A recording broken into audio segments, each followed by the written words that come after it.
오늘 하루도 평안하셨습니까? 혹 오늘 하루 살아가시면서 슬픈 일 당하시거나 어려운 일 겪으신 것은 없으십니까? 여러분, 질문을 하나 드리겠습니다. 우리가 살아가는 인생 중에 가장 큰 고통이라 하면 어떤 것을 꼽을 수 있을까요? 육체의 고통, 마음의 고통, 그 두 개의 고통 중에 마음의 고통이 더 큰 고통을 우리에게 가져다 줄 것입니다. 그렇다면 여러 가지 마음의 고통 중에 무엇이 우리에게 가장 큰 고통으로 와 닿을까요?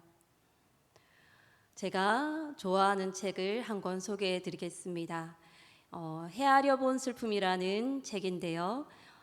유명한 기독교 사상가 C.S. 루이스의 책입니다. 이 C.S. 루이스는 늦은 나이 50대 후반에 사랑하는 여인을 만나 결혼하게 됩니다. 그런데 이미 그 결혼할 때부터 그 여인은 암 말기 상황에 빠져서 어려움 가운데 있던 상태였습니다. 그런 그녀를 만나 결혼하고 3년간의 투병 생활 끝에 하나님 앞에 그녀를 보내드려야 했습니다. 그렇게 사랑하는 배우자를 잃어버린 큰 고통과 슬픔에 빠진 루이스는 하나님 앞에 비탄하며 절망에 빠지며 자신의 슬픔의 바다에 헤매게 됩니다. 그러면서 과연 하나님이 살아계시는가?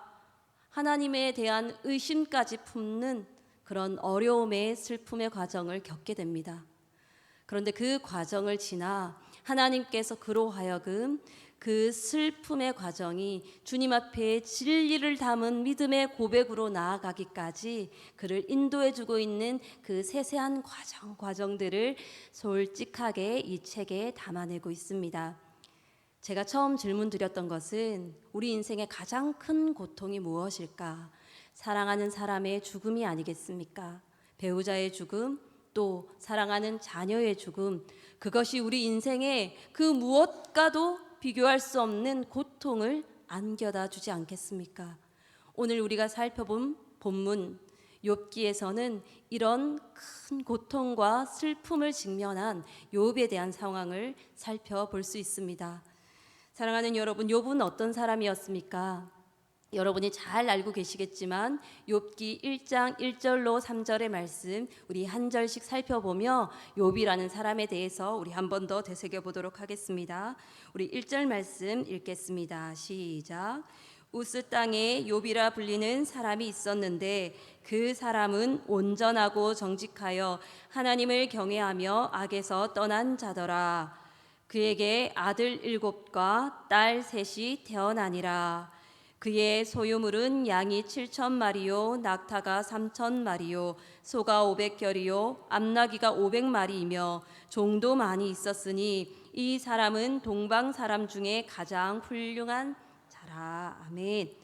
욥은 하나님을 경외하던 사람이었습니다. 그는 많은 소유를 가지고 있던 사람이었습니다.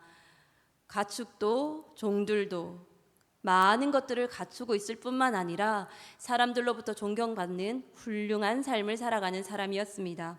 그런데 그런 욥에게 원인 모를 고난이 닥쳐오게 됩니다. 욥 스스로에게는 원인 모를 고난이었지만 성경에서는 그 고난이 왜 그에게 찾아왔는지를 가르쳐주고 있습니다. 욥기 1장 9절에서 11절 말씀, 사탄이 여호와께서 대답하여 이르되 욥이 어찌 까닭없이 하나님을 경외하리이까? 주께서 그와 그의 집과 그의 모든 소유물을 울타리로 두르심 때문이 아니니까? 주께서 그의 손으로 하는 바를 복되게 하사 그의 소유물이 땅에 넘치게 하셨음이니이다. 이제 주의 손을 펴서 그의 모든 소유물을 치소서. 그리하면 틀림없이 주를 향하여 욕하지 않겠나이까? 하나님을 경외하는 욥을 향하여 사탄이 참소하며, 하나님, 욥이 하나님을 경외하는 것은 하나님께서 그에게 주신 풍족한 소유물 때문이 아니겠습니까? 그것을 치시면 그가 하나님을 저주할 것입니다. 하나님께서 사탄을 통해 욥의 모든 소유물과 모든 자녀들을 빼앗아 가셨습니다. 그런데 여러분, 욥은 어떠하였습니까? 모든 소유물을 잃고도 자녀를 잃고도 입술로 주님 앞에 죄를 범하지 않았습니다. 더 나아가 자신의 몸 머리부터 발끝까지 종기가 뒤덮어 고통의 나날을 보내게 될 때에도 욥은 스스로 하나님 앞에서 입술로 범죄하지 않았습니다. 재산을 잃었습니다. 자녀를 잃었습니다. 건강을 잃었습니다. 이런 내용으로 시작하는 욥기. 그러나 그 마무리는 전혀 다른 상황이 전개되고 있음을 오늘 본문에서 우리는 알 수 있습니다. 우리가 읽은 본문 욥기의 마지막 장면에서는 하나님께서 욥을 회복시켜 주시고 하나님께서 욥에게 복을 더하여 주셨노라라는 내용이 나옵니다. 여러분, 욥기 42장 10절에서 13절의 말씀을 우리 한번 살펴보도록 하겠습니다. 10절의 말씀을 보겠습니다. 함께 읽어보시겠습니다. 시작. 욥이 그의 친구들을 위하여 기도할 때 여호와께서 욥의 공경을 돌이키시고 여호와께서 욥에게 이전 모든 소유보다 갑절이나 주신지라. 아멘. 우리 1장에서 욥이 소유를 잃어버렸다 말씀하셨고 자녀를 잃어버렸다 말씀하셨는데 욥기를 마무리하는 42장 10절에서는 그 잃어버린 것을 갑절이나 회복시켜 주셨다는 내용이 나오고 있습니다. 하나님께서는 욥이 그 잃어버렸던 모든 비통한 상황 가운데서 곤경 가운데서 돌이키시고 우리가 살펴보지는 않았지만 3장부터 37장까지 이르는 그 기나긴 장을 할애하며 욥과 다투며 언쟁하였던 그 세 친구와의 논쟁 가운데서 겪어야만 했던 그 모든 괴로움을 주께서 회복시켜 주셨습니다. 그들을 향하여 욥이 번제를 올려드리고 그들을 위하여 기도할 때에 하나님께서는 욥의 모든 곤경에서 그를 돌이키시고 갑절의 복을 주셨다 말씀하십니다. 12절의 말씀을 보면 여호와께서 욥의 말년에 처음보다 더 복을 주셨는데 그것은 처음 가졌던 양이나 가축의 모든 수의 2배를 더하여 주셨던 것입니다. 하나님께서는 육체와 재산만을 회복시킨 것이 아니셨습니다. 11절 말씀 우리 함께 읽겠습니다. 시작. 이에 그의 모든 형제와 자매와 이전에 알던 이들이 다 와서 그의 집에서 그와 함께 음식을 먹고 여호와께서 그에게 내리신 모든 재앙에 관하여 그를 위하여 슬퍼하며 위로하고 각각 게시타 하나씩과 금고리 하나씩을 주었더라. 아멘. 고통 가운데 외로운 시간을 혼자 싸워야 했을 욥은 이제 하나님께서 관계의 회복을 시켜주시는 것 또한 누리게 되었습니다. 사람들이 나와 그와 함께 음식을 먹었고 그를 위로하며 그에게 선물을 주는 하나님의 복을 욥은 누리게 되었습니다. 그리고 마지막으로 13절의 말씀 우리 함께 읽겠습니다. 시작. 또 아들 7과 딸 3을 두었으며 하나님께서는 욥이 처음 그 재앙을 통해 잃어버린 아들 7과 딸 3, 모든 자녀 10명을 다시금 더하여 주셨습니다. 하나님께서는 욥기 마지막 장에 이르러서는 자손의 회복 또한 더하여 주셨고 욥의 장수까지 더하여 주셨음을 말씀은 우리에게 가르쳐주고 있습니다. 그런데 여러분, 제가 이 욥기 42장을 읽을 때마다 제 마음에 뭔가 불편함을 느꼈었습니다. 잃어버렸던 재산을 하나님께서 원상복구의 수준이 아니라 갑절의 소유물로 더하여 주신 것 감사할 일입니다. 잃어버린 건강 또한 회복시켜 주시고 자신과 논쟁하며 자신을 정죄하던 친구들을 향하여 하나님이 욥이 옳다 인정해 주시고 욥을 기쁘게 받으심으로 욥의 손을 들어 주시고 그들을 향하여 번제를 올려드리고 중보 기도하는 복된 자리로 욥을 회복시켜 주신 것 또한 감사할 일입니다. 인간관계를 회복시켜 주셨습니다. 그런데요, 하나님께서 잃어버린 자녀를 똑같이 10명을 더해 주심으로 하나님이 더해 주신 복에 대해서 말씀해 주실 때 제 마음은 뭔가 불편함을 느꼈습니다. 여러분은 그런 경험을 하지 않았습니까? 다른 경우에는 갑절로 채울 수 있는 그런 종류의 고난이었습니다. 그런데 사랑하는 자녀를 잃어버린 그 슬픔과 상실감, 새로운 자녀 10명을 더해 주셨다 해서 그 슬픔과 상실감, 그 고통이 갚음 받을 수 있었을까? 제 마음에는 이런 의구심이 들었습니다. 저는 이 문제로 한참을 고민하였습니다. 자녀의 죽음이 과연 새로운 자녀를 더해 주심으로 갚아주실 수 있는 차원의 문제일까? 이것이 하나님이 주시는 진짜 갑절의 축복일까? 감사하게도 하나님께서는 저에게 이에 대한 응답을 주셨습니다. 사랑하는 성도 여러분, 하나님의 갑절의 축복은 오늘 읽은 본문에서도 나오는 그 소유물과 인간관계에서만의 축복으로 모든 것을 다 드러내는 것이 아닙니다. 오히려 욥이 받은 갑절의 축복의 정수는 앞선 42장 1절에서 6절에 나오는 욥의 회개를 통해 드러나고 있습니다.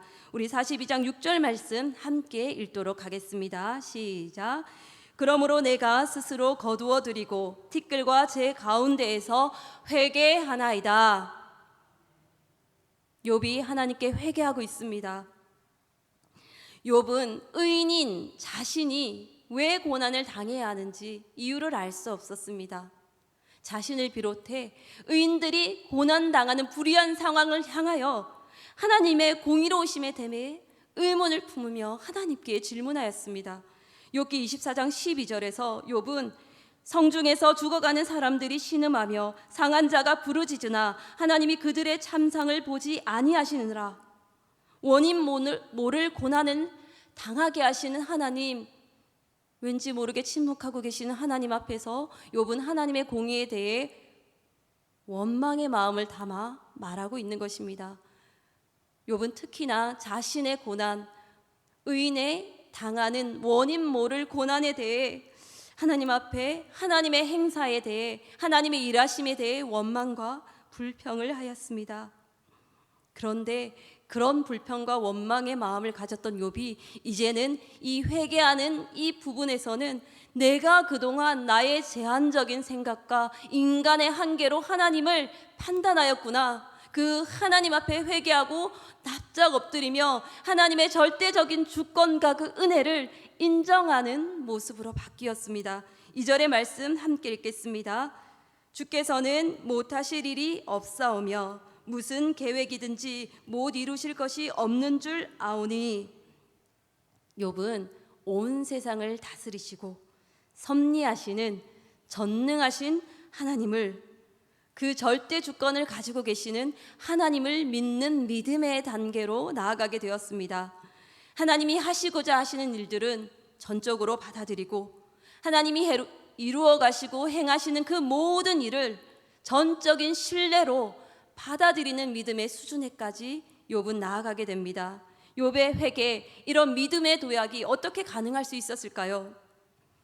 사랑하는 성도 여러분, 욥의 고난도 욥의 회복도 그 모든 것은 다 하나님의 입김 아래에 있었습니다. 욥기 3장에서 38장에 이르기까지 도무지 해결될 기미가 보이지 않는, 자기가 하나님을 대신하듯 자신의 입장만을 고집하며 언쟁하던 욥과 세 친구 사이에 하나님께서 개입하시며 하나님이 엄중하게 말씀하십니다. 욥기 38장 1절과 2절 말씀 우리 함께 읽겠습니다. 시작. 그때에 여호와께서 폭풍우 가운데서 욥에게 말씀하여 이르시되 무지한 말로 생각을 어둡게 하는 자가 누구냐? 무지한 말로 생각을 어둡게 하는 자가 누구냐? 하나님께서는 이 말씀으로 시작하시면서 폭풍우와 같이 몰아치는 주님의 은혜의 말씀, 주님의 진리의 말씀을 욥에게 들려주고 계십니다. 하나님께서는 고통의 원인을 도저히 이해할 수 없는 욥에게 하나님께서 당신의 뜻대로 운영되는 온 우주에 대해서, 지구 안에 존재하는 동물과 식물, 세세한 하나님의 작은 피조물에게까지 미치는 하나님의 섭리와 하나님의 절대 주권에 대해 말씀하여 주셨습니다. 하나님의 입김이 작용하지 않는 대상은 그 어느 하나도 없다라는 것을 하나님께서 말씀해 주셨습니다. 욥이 깨닫고 있는 지혜와 욥이 가지고 있는 생각이, 자신이 의롭다 여겼던 자신의 삶이 얼마나 제한적이고 편협했던가를 하나님의 말씀을 통해 깨닫게 되었습니다. 도저히 인간의 지혜로는 깨달아 알 수 없는, 설명해낼 수 없는 신비의 영역이 하나님의 손에 경영되고 있다는 것을 하나님께서는 말씀해 주셨습니다. 그 모든 것이 하나님의 주권에 속해 있는 일이요, 이 온 세상 만사가 하나님의 주권대로, 하나님의 선하신 뜻대로 이루어가고 있음을 욥은 하나님의 말씀을 통해 깨닫게 되었습니다. 사랑하는 여러분, 폭풍우 가운데 들려진 하나님의 그 음성을 통해 욥의 굳어진 마음이 깨어지고 쪼개어지고 하나님을 온전히 바로 바라볼 수 있는 믿음의 단계로 나아가게 되었습니다. 욥 자신이 인식하건 인식하지 못하건, 깨닫건 깨닫지 못하건, 헤아릴 수 있건 헤아릴 수 없건, 하나님의 섭리와 역사는 하나님이 창조하신 피조세계 구석구석에서 내가 알지 못하는 순간에도 신실하게 지금도 이루어져 가고 있다는 것, 하나님의 선하신 뜻대로 이 온 세상은 섭리되어 가고 있다는 것을 욥은 깨닫게 되었습니다. 그 하나님께서는 못하실 것이 없다, 하나님은 못 이루실 것이 없다, 믿음의 고백으로 자신의 부족함과 자신의 입술로 내뱉었던 하나님을 향한 원망과 불평이 얼마나 지혜 없음을 통해서, 얼마나 하나님 앞에 부족한 나 자신의 지혜를 통해서 내뱉었던 말이었던지 주님 앞에 회개하고 있습니다. 42장 3절 말씀, 우리 본문 3절 말씀 함께 읽겠습니다. 시작. 무지한 말로 이치를 가리는 자가 누구니까? 나는 깨닫지도 못한 일을 말하였고 스스로 알 수도 없고 헤아리기도 어려운 일을 말하였나이다. 욥의 회개 기도입니다. 하나님께서 처음 폭풍우 가운데 욥에게 말씀하실 때 무지한 생각으로 어둡게 하는 자 누구냐 말씀하셨던 그 말씀 그대로 가져와 그 자가 바로 저였습니다. 주님, 제가 제 생각으로, 편협한 제 지식으로 하나님을 판단하고 하나님의 그 광대하심, 하나님의 그 전능하심, 하나님의 그 주권을 제가 판단하고 제가 불평하고 제가 원망하였습니다. 얼마나 어리석은 일인지요. 우리가 몇 년, 몇십 년 쌓아온 인생의 지혜로 하나님을 판단할 수 없습니다. 제가 가졌던 의구심이 하나님의 이 절대적인 주권 앞에, 광대하신 그 전능하신 하나님의 섭리 앞에 저 또한 욥과 같이 제가 어리석었습니다. 고백하게 되었습니다. 사랑하는 여러분, 이제야말로 정말 욥이 받은 갑절의 복이 나옵니다. 욥이 받은 복의 정수가 등장을 합니다. 5절의 말씀 우리 함께 읽겠습니다. 시작.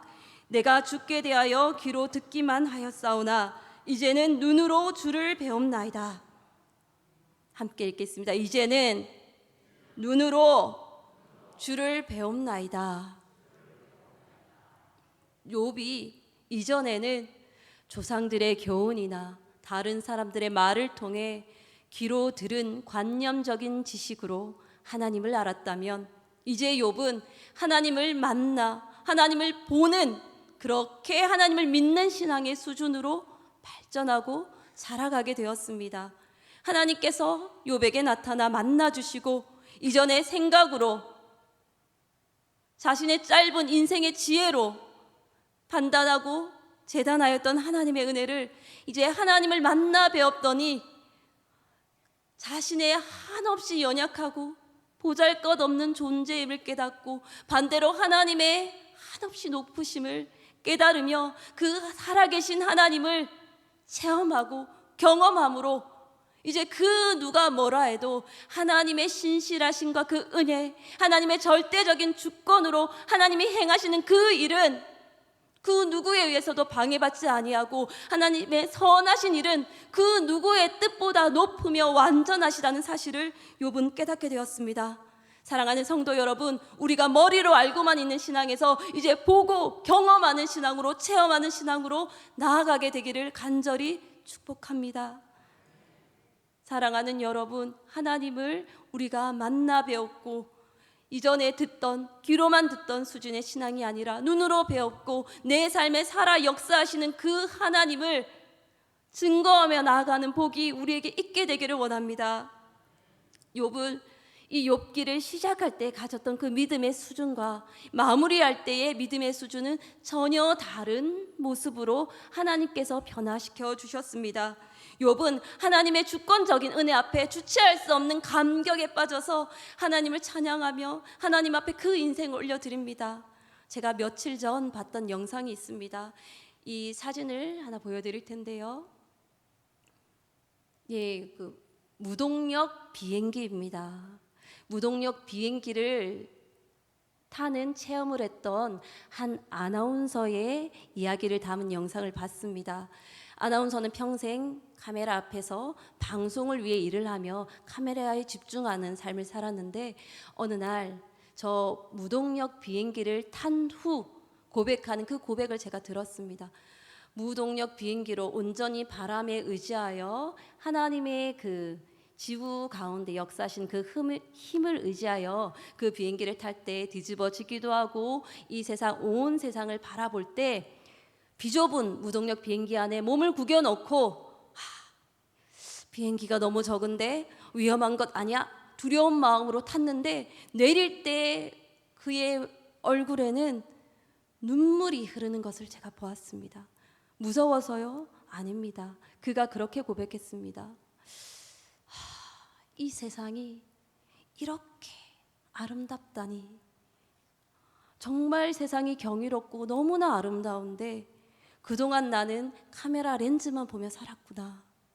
하나님이 만들어 놓으신 그 세상을 하늘 높이 올라가 두루 살펴볼 때에 이전에 렌즈만을 바라보던 인생에서 발견할 수 없던 하나님이 만드신 광대하신 그 세상의 경이로움을 발견하고 감탄하며 주체할 수 없는 감격의 눈물을 흘리는 것을 보고 아하, 우리의 인생이 이렇구나. 내 수준에서 보는 그 수준의 하나님을 우리가 알고 있을 때에는 겪어보지 못했던 은혜의 그 감격이 하나님의 수준, 하나님이 이루시는 그 온 땅을 향한 하나님의 주권과 은혜와 광대하신 하나님의 전능하심을 우리가 깨달아 알면, 체험하여 알면, 내 삶 가운데 살아계신 그 하나님을 경험하면 우리의 삶은 주체할 수 없는 하나님을 향한 그 은혜에 대한 감격으로 그 찬양이 흘러 넘치겠구나, 눈물이 흘러 넘치겠구나. 그 인생에서는 주권적인 하나님 앞에, 모든 것을 선하게 이끌어 가시는 하나님 앞에 우리가 받지 못할 것이 없겠구나. 그 하나님이 이루어 가신 모든 선하신 일을 믿음으로 순종하며 받는 복된 인생이 되겠구나 깨닫게 되었습니다. 사랑하는 여러분, 욥의 마음에 그 하나님의 은혜가 가득 찼습니다. 자신의 인생을 바라보던 눈이 완전히 바뀌었습니다. 태도가 바뀌었습니다. 자신에게 채워주면 채워주는 대로 감사, 가져가시면 가져가시는 대로 순종하며 감사. 그분의 손길 아래에 먼저 데려가신 자녀들도 하나님의 선한 뜻을 따라, 계획을 따라 진행된 일인 줄로 믿고 감사. 지금 더하여 주신 그 자녀들 또한 하나님의 은혜에 감격하며 감사. 이전에 제가 계산하던 자녀의 죽음이 어떻게 새로운 자녀의 죽음으로 채울 수 있겠습니까? 라는 의구심 또한 연약하고 제한적인 제 생각이었음을 고백하며 욥은 그런 저와 같은 믿음의 수준을 뛰어넘어 하나님을 바라보고 하나님을 체험하고 모든 것이 하나님 앞에서 감사함으로 받을 수 있다는 그런 복을, 이것이야말로 참된 갑절의 복을 누리게 된 것입니다. 사도 바울이 이렇게 고백하였습니다. 사도 빌립보서 4장 12절 13절 말씀 함께 읽겠습니다. 나는 비천에 처할 줄도 알고 풍부에 처할 줄도 알아. 모든 일 곧 배부름과 배고픔과 풍부와 궁핍에도 처할 줄 아는 일체의 비결을 배웠노라. 내게 능력 주시는 자 안에서 내가 모든 것을 할 수 있느니라. 아멘.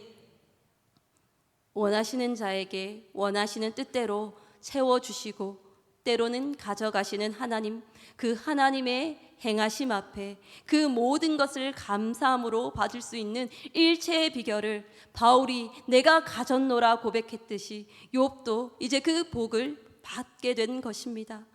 이것이야말로 욥이 받게 된 복의 정수입니다. 내가 어디에 있든지, 나를 지금 어떻게 인도해 가시든지, 내게 하나님께서 그 무엇을 빼앗아 가는 것과 같은 상황이 찾아온다 할지라도 선하신 하나님의 뜻 안에서, 광대하신 그 하나님의 주권적인 은혜 아래에서 하나님의 시선에서 바라보면 그 어느 것도 버릴 것이 없다는 것을 고백하게 됩니다. 말씀을 정리하겠습니다. 사랑하는 성도 여러분, 우리 삶에 여러 고난이 오고 슬픔이 찾아오고 쓰디쓴 고난이 찾아올 때에 여러분 용기를 잃지 마시고 믿음을 잃지 마시기를 바랍니다.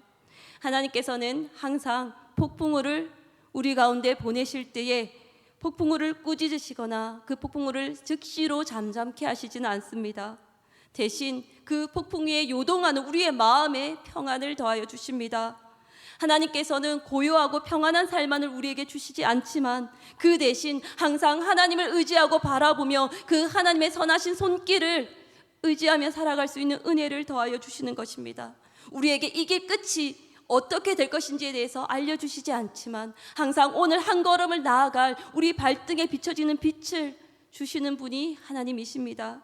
사랑하는 여러분, 하나님의 손이 우리를 다루실 때에 당장은 캄캄한 안개와같이 앞이 보이지 않고 다른 걸음을 내딛기에 불안과 두려움과 걱정과 근심과 불평과 원망이 우리 삶에 찾아올지라도 지금 이 순간 나를 향하여 행하신 하나님의 손길이 참으로 선한 것이요 하나님의 계획 가운데 섭리되고 있음을 깨닫고 나의 삶에 더해지거나 혹은 빼기가 되거나 어떤 상황이 되든지 주님 앞에 믿음으로 그러므로 살아계신 하나님을 경험한 체험적인 체험적인 신앙을 가지고 살아가는 복된 삶 살아가시는 저와 여러분 되시기를 간절히 축원합니다.